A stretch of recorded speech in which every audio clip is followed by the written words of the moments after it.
Muito bem-vindos ao primeiro encontro da capacitação contínua de leitura de artigos da LAC-FMB.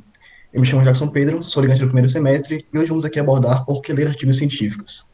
Isso é baseado no livro de Trisha Greenwald, Como Ler Artigos Científicos, Fundamentos da Medicina Baseada em Evidências. Vamos primeiro começar por conceitos. O que é medicina baseada em evidências e por que isso é importante para a gente? Em um conceito bem amplo e popular, é o uso cuidadoso, explícito e sábio da melhor evidência existente na tomada de decisões sobre o cuidado de pacientes individuais. Ou seja, é você se utilizar das melhores evidências que existem no momento para poder, individualmente, em cada paciente, em cada caso, atuar da melhor forma possível.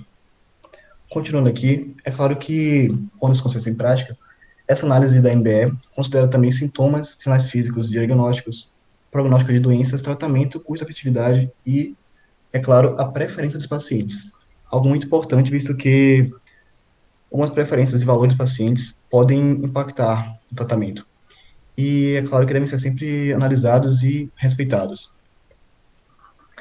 Para uma melhor prática da MBE, Medicina Baseada em Evidências, o professor Dave Sackett, isso começando o MBE ainda como um conceito, criou 5 passos para que ela fosse executada da melhor forma. O primeiro passo foi converter as nossas informações em perguntas possíveis de serem respondidas. Logo, perguntas objetivas e que tenham uma resposta que seja concreta. A partir dessas perguntas, buscarmos na literatura, em artigos, as melhores evidências daquele tipo de caso. E a partir dessas evidências que nós encontramos, fazer análise crítica. E com ceticismo, criticidade, chegamos a resultados que vão gerar uma prática clínica de excelência.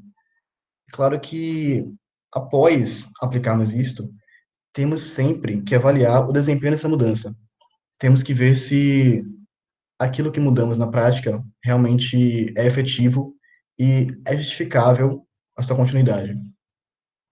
É muito importante que sigamos esses 5 passos, porque a ausência de algum deles pode gerar uma prática equivocada, como reformular perguntas erradas, que vão gerar um entendimento errado, e também buscarem dados de fontes não confiáveis. Seguindo aqui, vamos às maiores críticas à MBE. Existe uma grande crítica à MBE, que é a famosa frase, não há evidência para tudo. Isso é uma frase, uma ideia muito problemática, visto que pode gerar um chamado complexo de Deus, que é por conta de se aceitar essa premissa de que não há evidência para tudo, muitos podem aceitar que pode, a partir disso, se basear em opiniões próprias e não em questões lógicas que justifiquem realmente a aplicação. Em oposição a isso, exatamente, justificando que existe evidência para quase tudo, pelo menos, existem 3 princípios que justificam um uso lógico da medicina baseada em evidências, que é o princípio da plausibilidade extrema, que é também chamado de princípio do paraquedas, que são questões puramente lógicas, de que, assim como o princípio de paraquedas, é óbvio que você pulando com paraquedas, a sua chance de morrer diminui muito em relação a você pular sem paraquedas de um avião. Exemplos assim. Existe também o princípio da complacência, que é o uso de evidências indiretas, mas que justificam a adoção de uma prática. Além disso, também existem as evidências diretas, que são ensaios clínicos e pesquisas que são focadas na resposta daquele objetivo. Enfim, existe também a dificuldade muito grande em admitir ignorância e aceitar que há incertezas. A medicina baseada em evidências é baseada muito em questões numéricas, de análise de dados. E, por conta disso, não existe uma certeza absoluta de que aquilo que está sendo planejado vai realmente acontecer. É baseado em uma probabilidade de um evento ocorrer ou não.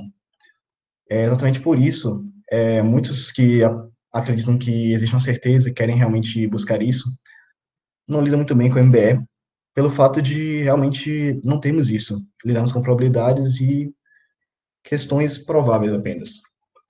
E por conta disso também, existe a questão de estar sempre mudando. E a dificuldade em admitir que você estava errado e coisas assim, pode gerar entraves para a sua prática. Existe um grande problema que deve ser levado em conta também, que é se ela for mal utilizada, ela pode ser uma ciência fria, não uma medicina como comumente, popularmente conhecida, uma medicina humanizada. Se você basear apenas em números, em questões de que tal probabilidade justifica tal coisa, e não levar em conta que o paciente é um ser humano, que também tem suas preferências e valores, ela pode ser apenas uma técnica fria que não realmente gera um benefício. Existe uma última crítica que vamos abordar um pouco melhor no próximo slide, que é que aqueles que pregam MBE menosprezam ou menosprezariam o desempenho dos médicos experientes. Isso é bem problemático e vamos aqui abordar um pouco mais sobre isso. Sobre o que não é MBE. A tomar decisão por ato de caso, muito comum, a prática de, a partir do seu histórico de casos que já ocorreram em sua clínica, ou também de todos os que você já teve contato com seus pacientes e de colegas seus, usar essa base de dados sua para poder decidir o que fazer com cada paciente agora que voltar ao próximo. Sim, mas nisso existe um grande problema, que você está se limitado apenas à sua base de dados. E todos aqueles que não foram incluídos no seu prontuário, em sua prática clínica, não vão estar incluídos ali. Também é negligenciado por meio dessa análise o acontecimento de efeitos adversos, como, não sei identificar muito bem, mas questões assim desse tipo não são muito visíveis, apenas analisando sua própria prática clínica. Muito bem. Existe também a tomada de decisão por recorte de artigos. Ele pode ser visto como BE, mas não é. Em um resumo, seria como você estar utilizando literaturas antigas ou também apenas pedaços de artigos que você leu e não analisou criticamente para ver se aquilo ali está provando realmente o que está sendo dito e também se aquilo justificaria mesmo a prática de sua mudança na clínica. Existe um grande problema também que é a tomada de decisão por minimização de custos. Existe uma questão muito impactante no serviço de saúde em geral, que é o orçamento curto, orçamento fechado, e que, por conta disso, muitos optam por uma escolha que seja de menor custo, mas que não necessariamente seja a melhor que existe. Por conta disso, deve ser posto na balança se realmente aquilo deve ser aceito ou não. Por último, aqui vamos falar sobre a tomada de decisão à moda antiga, que é a declaração de consenso.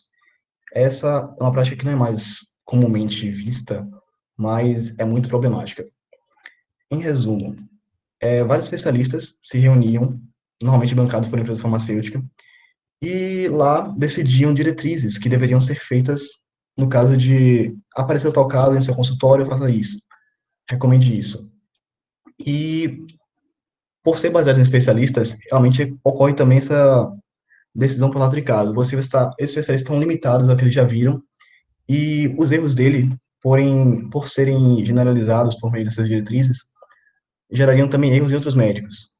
E, além disso, por conta de serem especialistas falando, ocorre um viés de autoridade. Aquela voz de autoridade falando para você que faça isso, gera muito que não ocorra uma oposição e nenhuma criticidade em relação à aceitação daquele novo conhecimento que você está adquirindo. Por isso é muito problemático. Vamos aqui só uma análise crítica de práticas que foram aceitas durante muito tempo por conta de serem justificadas por especialistas, mas que, em realidade, não eram benéficas de verdade para os pacientes, em análise total. Focar aqui na talidomida, que durante muito tempo foi recomendada e, apesar de seus efeitos já serem muito problemáticos, durante muito tempo continuou sendo defendida por conta de especialistas a justificarem. Muito bem. Vamos aqui para exemplo de uma situação que foi relatada no livro, que exemplifica que o conhecimento puro não determina a boa aplicação. O caso da senhora Jones. Essa professora que escreveu o livro, Trisha Greenwald, um dia falou aos seus alunos que, este caso, né? A senhora Jones apresentou tontura com uso de remédios para pressão alta e quer suspender toda a medicação. O que vocês aconselhariam a fazer? A maioria de seus alunos ficou confuso e não soube responder ao certo se a resposta seria sim ou não. Mas, por isso mesmo também, ela justificou que até mesmo que escolheram a resposta estariam se precipitando, visto que necessitariam de muito mais do que apenas saber que a senhora Jones quer definir isso. É porque necessitam de uma conjunto de informação sobre o paciente, seu histórico de vida, doenças familiares, coisas do tipo. Também necessitamos saber valores e preferências do paciente. Por que a senhora Jones gostaria de interromper esse medicamento?